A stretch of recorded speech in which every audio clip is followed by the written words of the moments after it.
E hoje eu quero falar com vocês sobre isso, sobre algo que eu gosto muito, que é comida. Quem aqui não gosta de uma boa comida, né? Quem aqui não gosta de um bom banquete? Já parou para pensar o poder que a comida tem? Porque se a gente fosse olhar, de repente, de forma mais só fria e calculista, de forma mais biológica, seria, a comida é para nos manter vivo e ponto. Mas não é só isso. A comida, ela cria cultura. Alguns povos a gente o conhece pela comida, né? Se a gente for em algumas regiões, a gente sabe, aqui se come isso. Eu tive uma experiência muito rica com Lampa. A gente, em 2000 e bastante tempo atrás, né, Lampa? A gente foi para o Nordeste, por exemplo. A gente ficou 15 dias, eu acho, lá no Nordeste, trabalhando lá nas comunidades da Missão Zero. Era outra comida, era outra cultura. E aí para nós é diferente, né?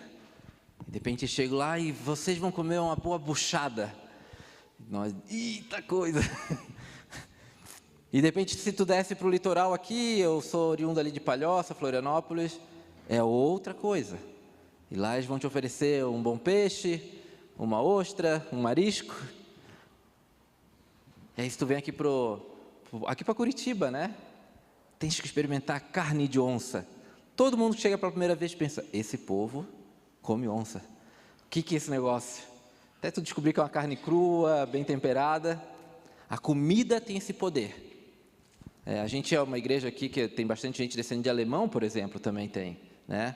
Eu fui aprender a comer essa coisa de alemão depois com a minha esposa. Eu sempre fui essa comida mais do mar, né? Lá de Floripa, lá, embora a Nayana também seja de Floripa, mas a família dela cultivou muito mais essas tradições alemãs, assim. Então, quando eu fazia um bom e belo bife em casa e eu via a Nayana cortando uns morangos e umas mangas e botando junto, eu pensava, tu vai estragar meu bife? Para que misturar essas coisas? Mas essa coisa do alemão, né? Ou quando ia num lugar para comer, aqui tem um bom joelho de porco, tá, vai. E aí tem o que para acompanhar? Purê, claro, sempre vai bem uma batatinha, né? Não, purê de maçã. Eu falei, maçã, gente, é isso mesmo. A comida tem esse poder. Ela cria cultura, ela marca calendário. Olha as nossas festas típicas. A comida marca esses calendários. O que a gente vai comer no Natal? O que se come na Páscoa, né? E em cada momento do ano. A comida também, ela celebra. Quando a gente vai fazer um aniversário, ontem a gente estava num casamento. O que tinha? Comida. Quando tem um aniversário, comida. Experimenta teu próximo aniversário, convida todo mundo e não põe nada para comer para tu ver. Primeira coisa, vão te tirar do grupo da família. Ninguém mais vai falar contigo. Porque a comida tem isso. Celebra. Ela marca tempo, marca costumes. Olha as festas então, né? No meio do ano que a gente chama, os crentes falam que não pode falar que é festa junina, né? Porque daí é de católico, daí mudam para festa caipira, né? A mesma coisa. Mas mesmas comidas, uma boa paçoca, um pinhão, marca tempo, marca calendário, cria cultura, celebra, cria memórias. Quem daqui não tem uma boa memória de uma comida da infância? Aí às vezes é aquela coisa que nem é muito bom, só que na tua infância, e aí tu quer passar às vezes até para o teu filho, né? Filho, come isso aqui, porque na infância do pai, a avó fazia isso. Aí o filho come, né? Fala, nossa, eu não gostei, pai. Mas como? Essa era a comida da minha infância. É porque a comida ali, ela foi para além do te alimentar. A comida ali te criou memórias afetivas, o cheiro. Tem comidas que a minha avó faz ou quando eu vou lá para Floripa, eu já, vó, faz aquele quibe, faz isso, faz aquilo. E eu já estou criando algumas memórias afetivas, por exemplo, para a Olivia, minha filhinha de 4 anos. Semana passada, ela estava frustrada, porque ela queria comer guacamole, e eu não achava abacate. Ai, pai, eu quero tanto esse guacamole. Ela já criou, ela fala que é a noite da família daí, quando a gente faz uma comida assim. E o meu desejo é quando a Olivia tiver 30, 40 anos, que ela possa, de repente o meu neto nem vai gostar, mas que ela possa toda vez comer um guacamole e lembrar desses momentos que a gente tem criado. Porque a comida tem esse poder. Na própria Bíblia, a comida tem esse poder. Quando o povo está escravo no Egito e resolve sair, resolve não, né? Deus liberta eles. Depois Deus fala, para vocês lembrar desse momento, vocês vão celebrar. E quando Deus fala para eles celebrar, uma das primeiras coisas que Deus fala para eles celebrar tem a ver com comida. Fala, vocês vão fazer pão sem fermento, para lembrar que vocês tiveram que sair tão rápido do Egito, que não deu tempo nem de esperar o pão crescer. E vocês vão fazer algumas ervas para comer junto com esse pão, que são ervas amargas, para vocês lembrar de quanto era ruim o tempo do Egito. Veja, o próprio Deus usa da comida para trazer memória e ensino e cultura. A comida. E hoje a gente vai falar sobre isso, sobre comida, sobre banquete. É bom que é o culto da manhã, a gente vai falando bastante sobre comida, o povo já vai salivando, né? Sai meio-dia daqui, o pessoal da feirinha faz a festa daí. Antes de eu entrar no texto que a gente vai ler, vai estudar, vai refletir, é bom a gente entender o contexto do que está se acontecendo aqui. Jesus está na casa de uma pessoa, adivinha fazendo o quê? Comendo.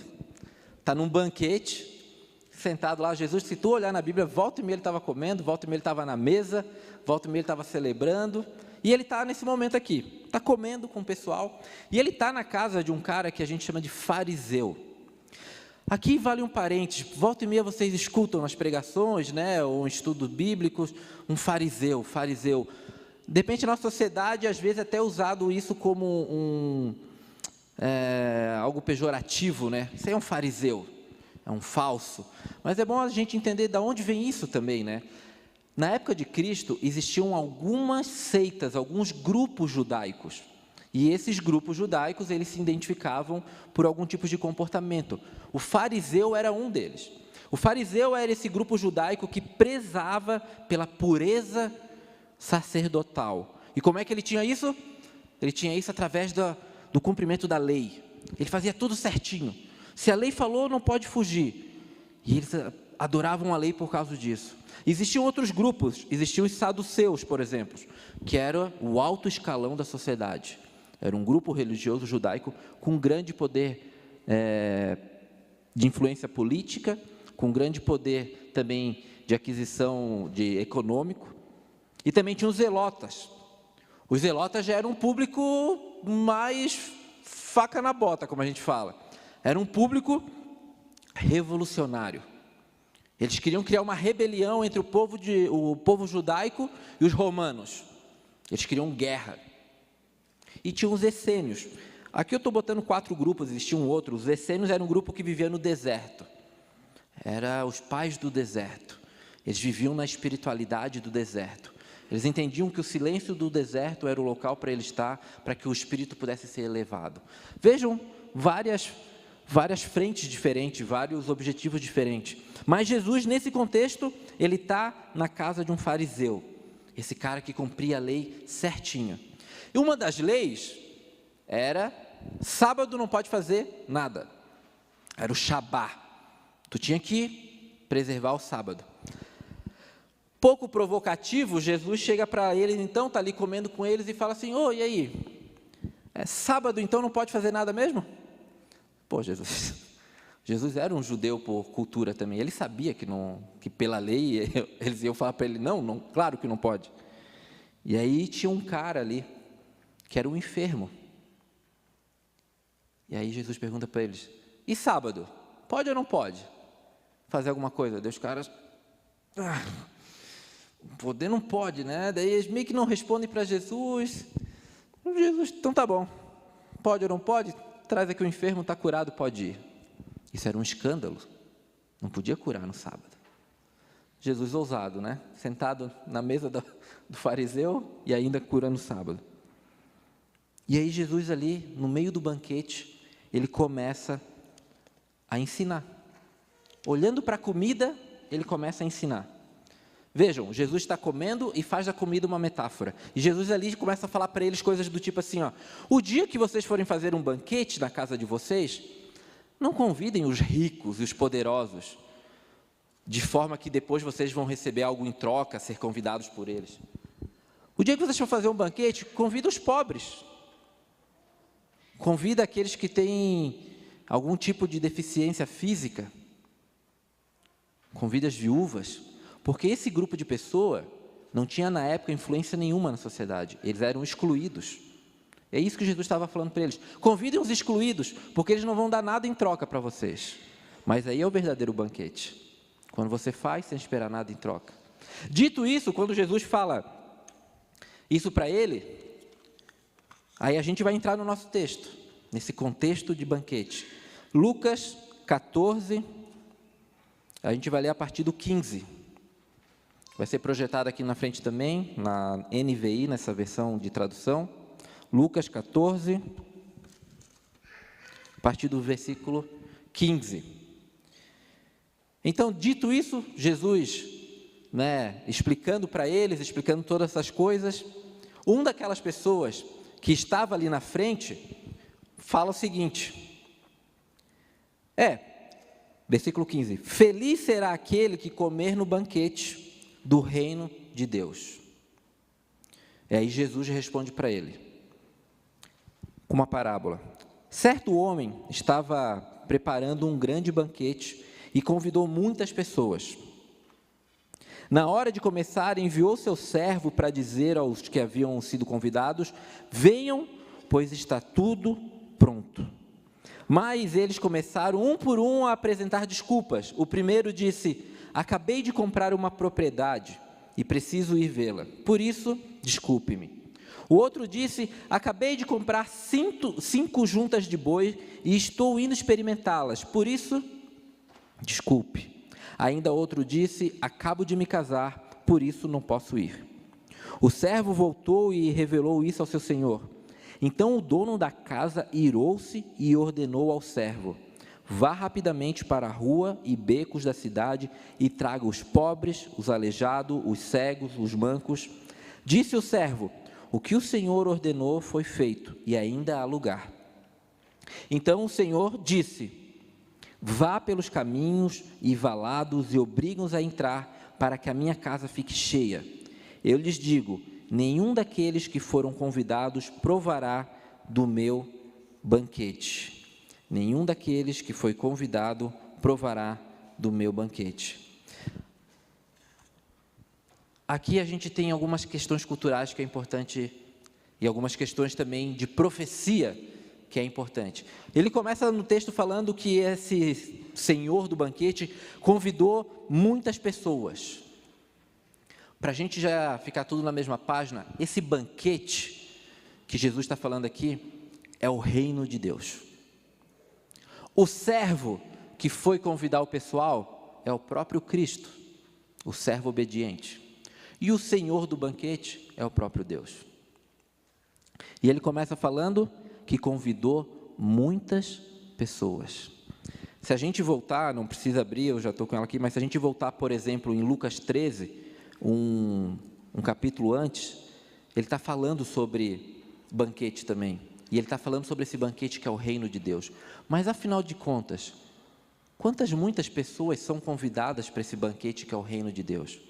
Lucas 13, 29, ele vai falar, pessoas virão do Oriente e do Ocidente, do Norte e do Sul, e ocuparão seus lugares à mesa do reino de Deus. Pessoas do Sul, do Norte, do Oriente, do Ocidente, vão ocupar um lugar na mesa de Deus. O reino de Deus não se limita à igreja luterana. O reino de Deus não se limita à comunidade do Redentor. O reino de Deus é um convite que quando Jesus vai para a cruz é feito para todo mundo. Venham, muitos foram convidados. O banquete está aberto. A mensagem do banquete é para todo mundo. E esse banquete não pertence a uma igreja, não pertence a uma placa. Esse banquete é do próprio Deus. Eu, Dudu, Carlão, Jackson, a gente não tem poder nenhum sobre esse banquete. Vocês não precisam entregar ticket para a gente, vocês não precisam pegar senha, porque o convite do banquete é feito pelo Cristo. A gente só está anunciando. O banquete está aberto, pode vir. Só que um banquete, se agora a gente olhar para o texto, nessa época de Cristo, ele era feito de uma forma diferente, o convite. Ele era feito um convite em 2 tempos. Hoje em dia tu convida a pessoa, 7 horas lá em casa, vamos comer alguma coisa? Vamos. E está feito. Está feito. Por quê? Porque tu tem uma boa geladeira. A carne está lá na geladeira. Se a pessoa não vir, o que tu vai fazer? Vai deixar a carne na geladeira. Se a pessoa se atrasar e tu já fez a carne, quem sabe tu vai usar um micro-ondas, alguma coisa. Lembra então que na época de Cristo não tinha geladeira, não tinha micro-ondas. Então por que o convite era feito em 2 tempos? Tu primeiro chegava para a pessoa e falava, vai ter um grande banquete, tu está a fim de vir? E as pessoas confirmavam, eu vou. O dono do banquete voltava para casa e preparava o banquete. Dependendo do número de pessoas que confirmou que iria vir, ia ser um tipo de animal morto para fazer. 2, 3 pessoas, uma galinha, um pato. 5, 6, 7 pessoas, quem sabe aí um cabrito, né? Já teria que ser algo maior, uma ovelha.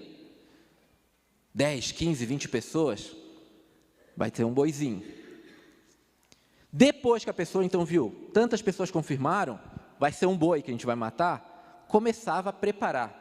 Então lembra, gente, eles não iam no Condor, não iam no festival, chegar lá, me vê 1 quilo de paleta aí, não. O cara tinha que matar o boi, isso era um dia. Matar o animal, preparar o animal, limpar, preparar o fogo. Aí sim, quando tudo já estava pronto, o animal já estava no fogo, já estava quentinho para comer, era feito um segundo convite, que era o convite do, olha, de novo o servo voltava e falava, olha, lembra o banquete? Está pronto, agora vocês podem vir. Porque não ia ter onde armazenar, não ia ter como requentar e tudo mais. Então eram 2 momentos. O texto fala que o servo, o senhor do banquete fica indignado, quando o pessoal começa a dar desculpas. Por isso, porque eles já tinham, pela cultura ali, confirmado a presença no banquete. E esse já era o segundo convite. Imagina, tu prepara uma boa festa, tu manda convite, hoje em dia o pessoal também tem que confirmar, né? Confirma 100 pessoas, chega na hora 20. Como é que tu ia ficar? Feliz? Não, né? E era assim que esse senhor do banquete se sentia.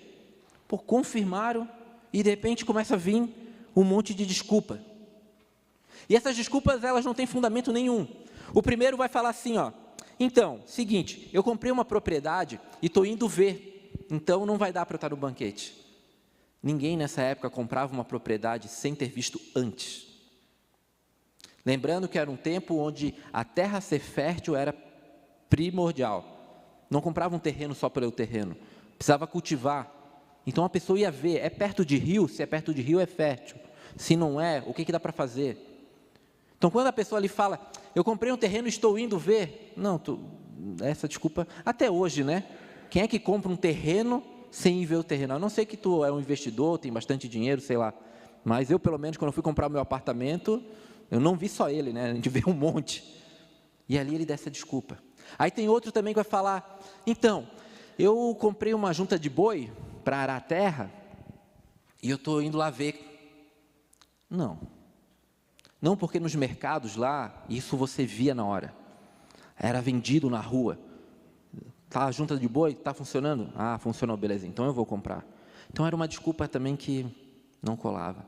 E aí o terceiro vai falar, não, mas espera aí, a desculpa do terceiro vale, né? Eu acabei de casar.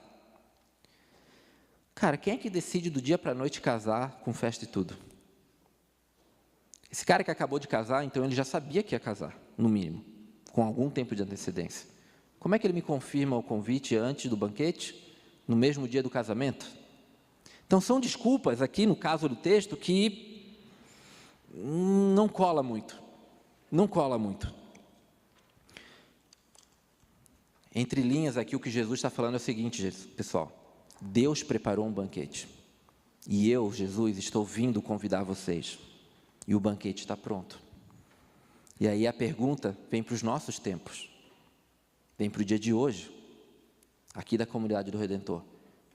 Qual que é a resposta que eu e você temos dado para o convite do banquete?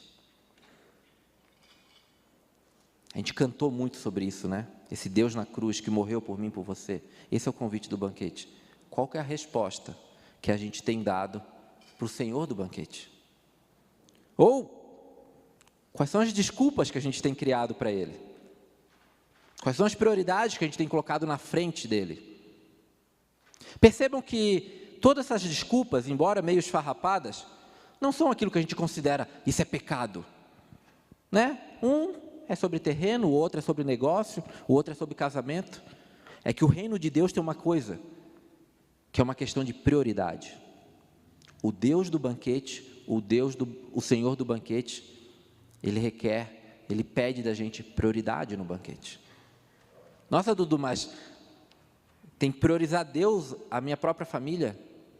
Não é que tem que, porque daí tu está sendo forçado, mas o amor dele é tão grande, que tu vai entender que, sim, Deus tem que estar na frente da minha família.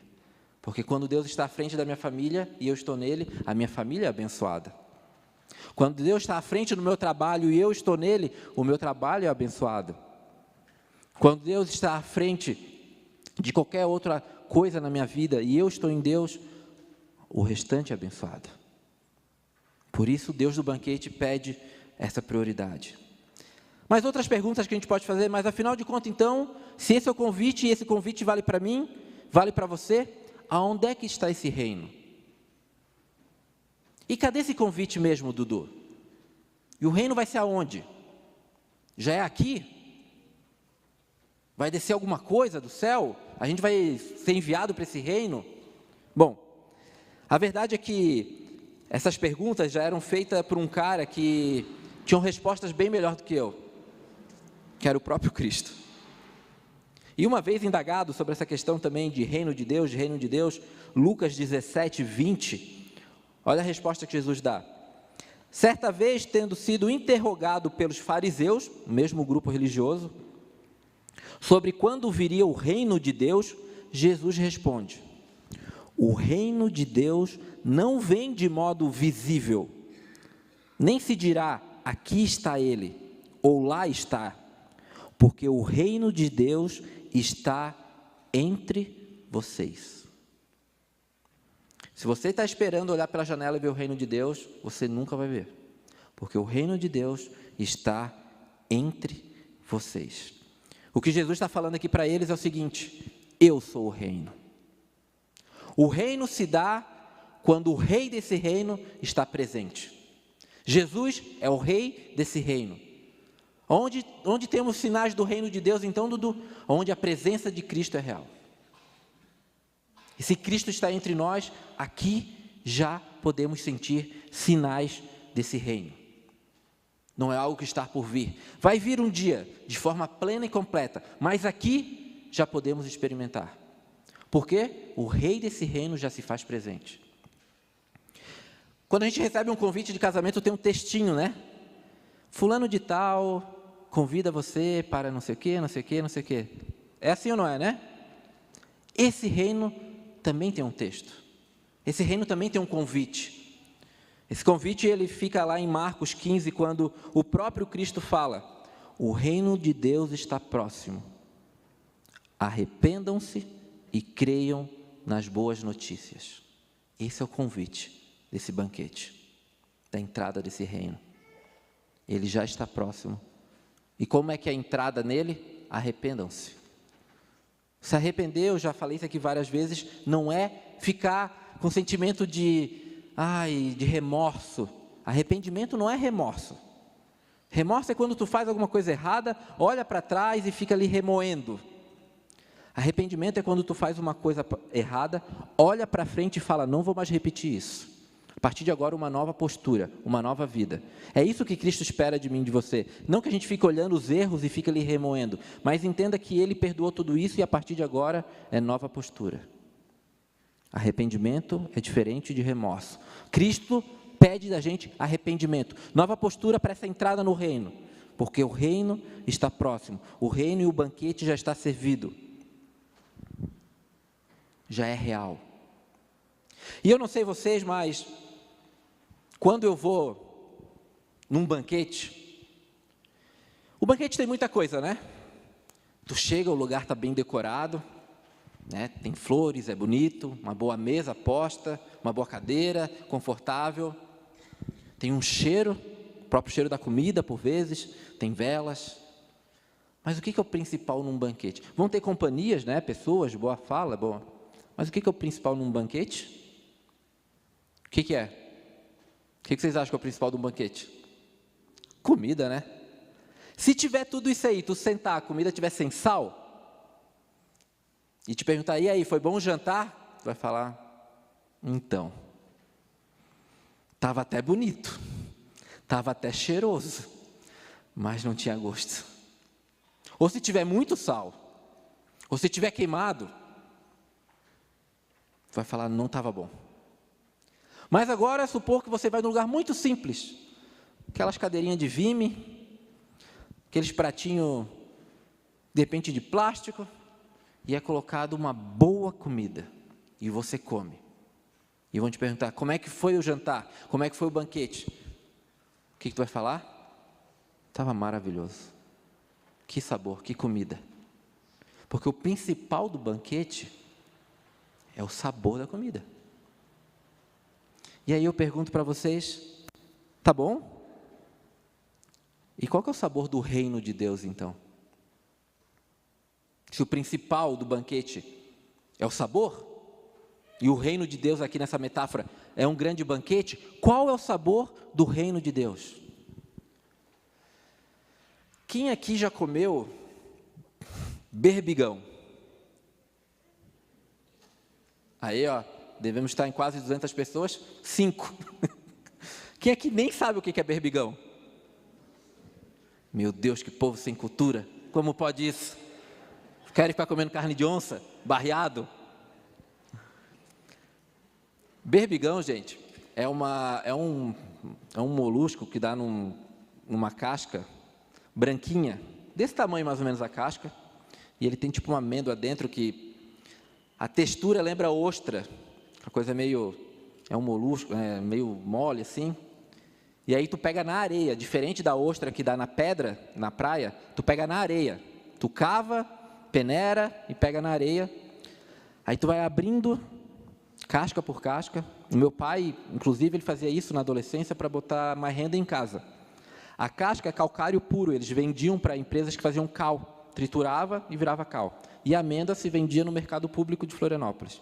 Até hoje, existe, por exemplo, blocos de carnaval em Floripa chamado berbigão do Boca, porque é uma comida tradicional de Florianópolis, berbigão. Às vezes vem um pouquinho de areia, tudo, mas é uma delícia. E o clássico é o pastel de berbigão. O sabor do berbigão, a textura é tipo uma ostra. E o sabor é um sabor concentrado, de mar, assim. Não dá para imaginar, né? Ou só dá para imaginar. A questão, gente, é que a melhor forma de tu saber o sabor de uma comida, alguns já falaram aqui, baixinho, eu li os lábios, é comendo. Como é que tu vai explicar o doce do mel para alguém que nunca provou? Como é que tu vai explicar a acidez de uma boa maçã verde para quem nunca provou? Como é que tu vai explicar a suculência de um bom churrasco para quem nunca provou? A melhor forma de você experimentar, de você saber o sabor de uma boa comida, é experimentando. A melhor forma de você saber o sabor do reino de Deus é experimentando. Eu vou poder ficar falando o dia inteiro aqui sobre o reino de Deus. Se você não experimentar, vai ser igual o berbigão. Você vai falar para mim, reino de Deus. Eu já ouvi falar, mas eu nunca experimentei. Eu não sei o sabor. E o sabor do reino, gente, tem a ver com a presença do rei. Toda vez que você ora pelo seu inimigo, você está experimentando o sabor do reino de Deus. E hoje em dia, infelizmente, a política nos deu muitos inimigos. Partidarismo, polarização. Toda vez que, em vez de você sacrificar esse político do outro lado que você não gosta, você resolveu, eu vou orar por esse cara hoje. Mas não para que Deus condene e mate ele, mas que, Senhor, cuide da vida desse cara. Você está experimentando o reino. Nossa, Dudu, está forçando. Não, o Cristo falou isso. Ore pelos seus inimigos. Toda vez que você escolhe o caminho do perdão, diante de um relacionamento, de um conflito, você está escolhendo saborear o reino de Deus. Toda vez que você promove a paz, em vez da discórdia, da briga, você está experimentando o reino de Deus. Toda vez que a sua motivação diante do outro é servir o outro e não ser servido, e não ter que ser prestigiado, você está experimentando o reino de Deus. Toda vez que agimos com compaixão diante dos necessitados, você está experimentando o reino de Deus. O problema é que a gente vive num mundo tão quebrado, tão repartido, tão polarizado, que às vezes a gente fala de alguns temas e o pessoal fala, não, isso é de esquerda, não, isso é de direita. Existem coisas que são do reino e foram roubadas do reino. Quando a gente fala em ajudar o próximo, ajudar o pobre, isso é coisa de esquerda. Não, isso é reino antes de tudo. Se alguns roubaram isso, eu faço pelo reino. O sabor da justiça é do reino. O sacrifício pelo outro é sabor do reino, porque o próprio rei do reino se sacrificou. Quando a gente cultiva pensamentos de bênção em relação ao outro, isso é sabor do reino. Quando eu e você quebramos o ciclo da fofoca, na família, no trabalho, nos grupos de WhatsApp, e redirecionamos para a luz, para a resolução de problemas, estamos experimentando o reino. Toda vez que a gente escolhe amar, nós estamos experimentando o sabor do reino. Só que esse sabor só experimenta quem está sentado no banquete. Às vezes a religiosidade travada, ela vai nos ensinar que você tem que amar para poder entrar no banquete, você tem que perdoar para poder entrar no banquete, você tem que ser bom para poder entrar no banquete. Só que o Deus do banquete fala, não, venha para o banquete, porque no banquete, na minha presença, é que você vai amar. Na minha presença, você vai perdoar. Na minha presença no banquete, você vai entender o que é o amor. Porque se eu achar que eu aqui tenho que fazer tudo isso para poder entrar no banquete, é mérito próprio. Olha como eu sou bom, eu mereço estar no banquete. E esse Deus fala, no banquete, convite aberto para todo mundo. Porque é só no banquete, na minha presença, que você vai poder entender o que é amar, o que é perdoar, o que é cultivar a bênção. É o Deus do banquete que nos oferece o sabor do banquete. Não sou eu que levo o sabor do banquete para o Deus do banquete. Esse sabor só experimenta quem está no banquete. Eu compartilho com vocês uma leitura, uma citação. Fica uma dica de leitura para quem quiser.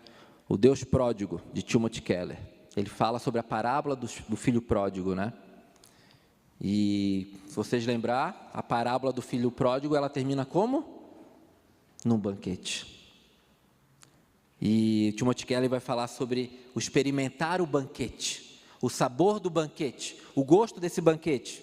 E ele vai falar, a palavra de Deus nos convida para provar e ver que o Senhor é bom, não para apenas concordar e acreditar, mas provar e ver.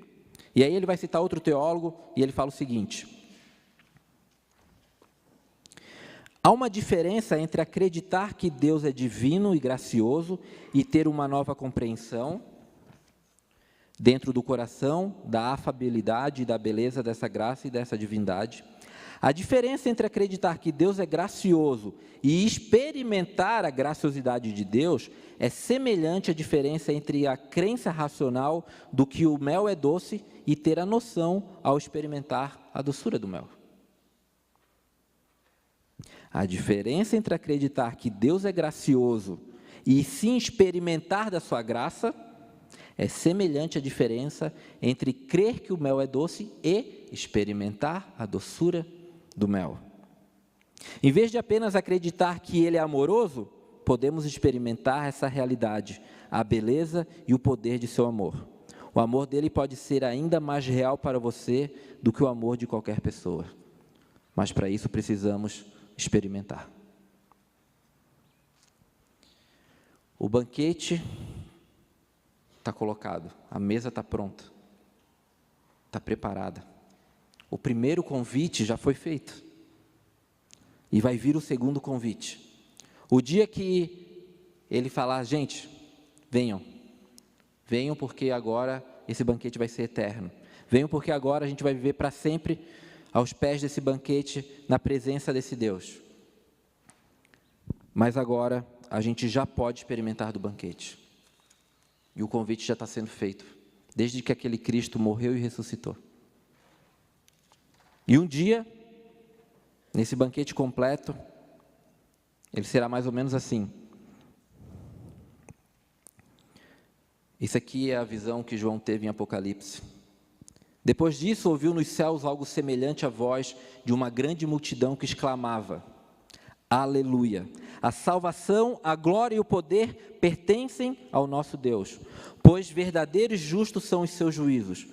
Ele condenou a grande prostituta que corrompia a terra com a sua prostituição. Ele cobrou dela o sangue dos seus servos. E mais uma vez a multidão exclamou: Aleluia! A fumaça que dela vem sobe para todo sempre. Os 24 anciãos e os 4 seres viventes prostraram-se e adoraram a Deus, que estava sentado no trono, e exclamaram: Aleluia!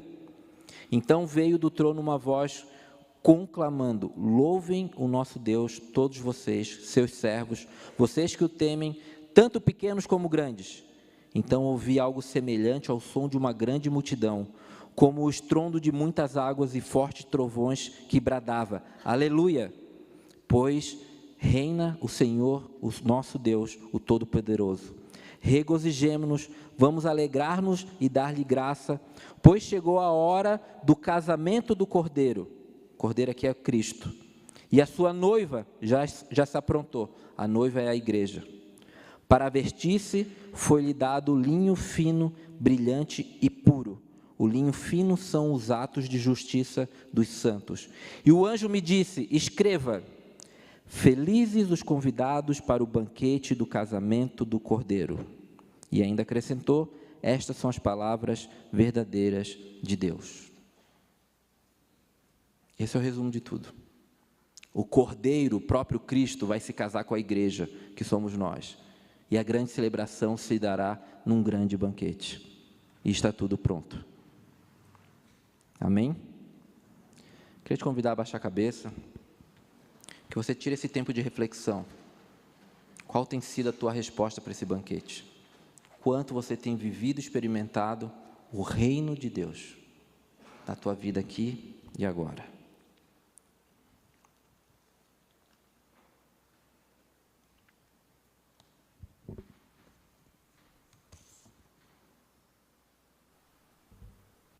Senhor, obrigado porque o banquete está pronto, preparado. E a gente já pode sentir cheiro e sabor dele, Pai. O que a gente clama é que o Senhor nos coloque o nosso coração a prioridade pela vida no banquete, Pai. Para experimentarmos já aqui perdão, graça, amor, contigo e com os outros, Senhor. E que a nossa vida possa também ser um convite para esse banquete, para que pessoas possam ver que existe um Deus que já está de braços abertos para a gente, Pai. Em Tuas mãos, Pai, cada oração que está aqui, cada coração. Amém.